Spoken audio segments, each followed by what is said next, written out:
No. Less. Should I end it?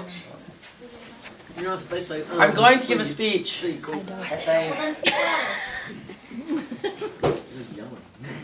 There. Speak up in front.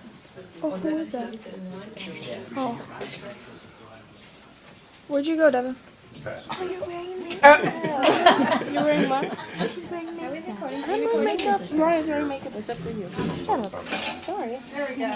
I don't even know what he's gonna say. Is that a music stand? Yeah. Someone by the name Gabriel Byrne once said something cool about birthdays. He said, "Presents don't really mean much to me. I don't want to sound mawkish, but it was the realization that I have a great many people in my life who really love me and who I really love."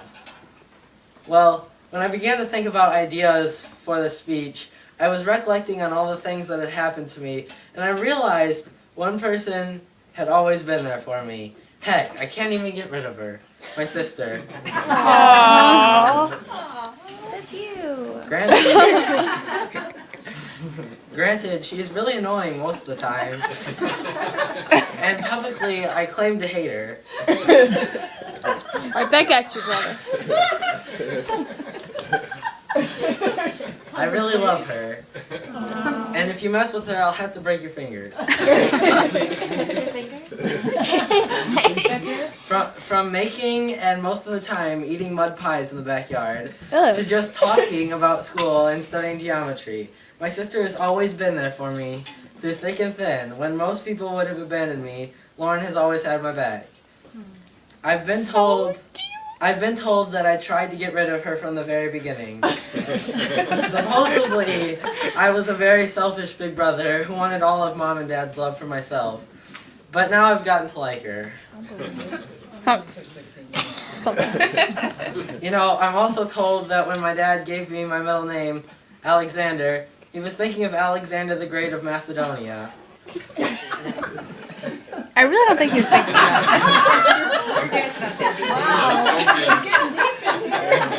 I don't think he thinks that deep. Like, I don't think he's gonna think that deep. Neighboring Greece, Macedonia was a magnificent empire, and Alexander was an ambitious ruler. So he took his army and headed east. Legend has it that every city he came across that he had to fight, he led his army from the front line to instill courage among his men and lead by example. I guess my dad could tell the future when he gave me my middle name, because that's my goal every day, to lead by example. However, none of this could have been possible without the grace of God. In Proverbs 16:9 it reads, "The heart of man plans his way, but the Lord establishes his steps." Every day he gives me grace to keep breathing and working in his world. When I was 6, my grandmother passed away, and I believe this single event has had the most effect on my life. It was because of my Grandma Joe's death that my mother started going to church and caused me to be saved. It also made me think about life deeply and very introspectively. And it made me think about how I wanted to live my life. I think Henry David Thoreau said it best when he said at the beginning of his book titled Walden, "I went to the woods because I wished to live deliberately, to front only the essential facts of life and see if I could not learn what it had to teach me, and not when I came to die discover that I had not lived." Now, I don't know about you, but this guy is pure genius if you ask me. I mean, I want to live like that, to get rid of all the clutter, starting with my room. And get down to very nitty-gritty. That's a good start. That's amazing. Good start. Give me something to drink too. To understand what this life is and to understand the definition of living. But to also experience the important things in life, like taking the trash out and changing people's lives. Doing something to leave this world better than when I came into it. I have yet to decide my mode of doing this, but I'm determined to make it happen, even if it's only cleaning the streets of some big city like New York. Since kindergarten, I've been adamant I was going to go into engineering of some sort. However, of late, I'm beginning to think that I might pick some other profession, perhaps law. I'm not sure. After going to the hospital a couple weeks ago to see Lauren's CT scan occur, medicine or medical engineering seems pretty cool. I've only been in one car crash in my life, and it was so early in the morning and on the way to school. I'm still not 100%. I wasn't dreaming. and this was close to 7 years ago, so I'm not sure I'll ever find out. And now, after all my experience, I tell you, it was easier to be in a car crash than to see a loved one in one and have to stand there helplessly. Well, I feel like I'm leaving parts of the story out, so let me fill you in. 2 or 3 weeks ago, Lauren and my dad left early before church to go to Lauren's softball practice, and on their way back to church, at the intersection, not 500 feet from church, heck, most of you can attest to this, or were there, they were hit by a car as they crossed. Yeah, my dad's truck is still in the shop, but thank goodness Lauren is okay. Which reminds me of all the other times Lauren gave us a scare. Like the time I accidentally put a dent in her forehead with the bat as we were practicing. Oh, that was your fault. Or the time I accidentally slammed her thumb in the door of the van. And got it stuck. Where did it come out? Surprisingly, she hasn't done much of anything to get back at me yet. Watch your back.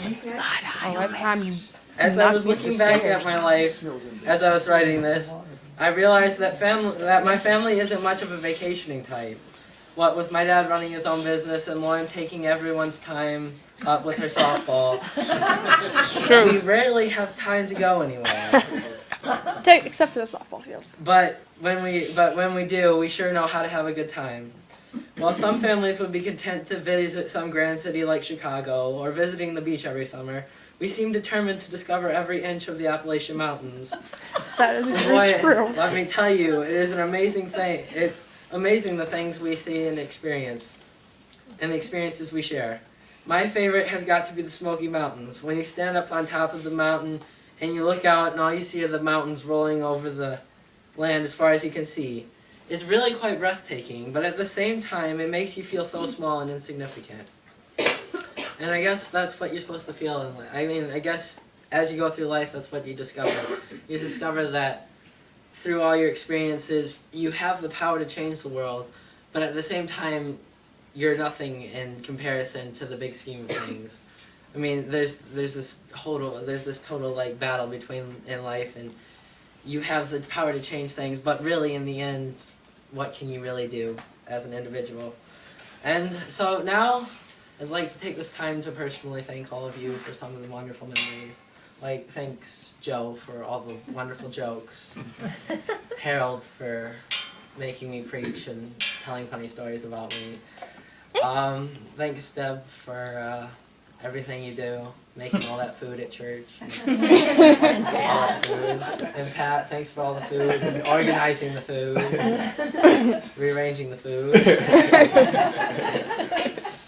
And Grandma, thanks for taking me in every weekend, or every time I needs to be taken in, and driving me places while the rest of my family's on vacation. And then Jewel, thanks for always being there and making no-bake cookies so I can eat them. And thanks, Aunt Missy, for giving me all that wonderful advice. And thanks, Larman and Carrie. Carmen and Mary, for all that you do. You're such a wonderful impact on my life. And thanks, you three. For, letting me scare you every Halloween. Whatever. Thanks, Richie, for playing video games and playing video games with me and then killing me in video games. And, Larman and Carrie. Yep, like it. And, Larman and Carrie.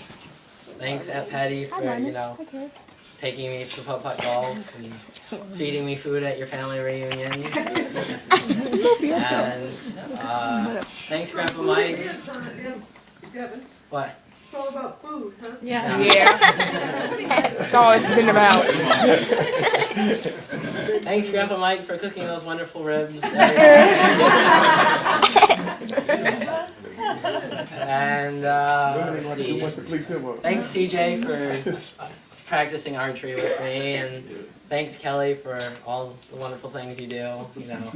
Feeding me. Is everything gonna be feeding him for real? Last of all, thanks, Mom and Dad, for all the support you give me. I hope that you all here to have my back in the future, and Get the food. And the food. And the food. And thanks for the food. It's like a dog. All you gotta do If is you feed bring it, it Devon comes food, back. he will be happy. Yeah. That's all. Okay, happy birthday.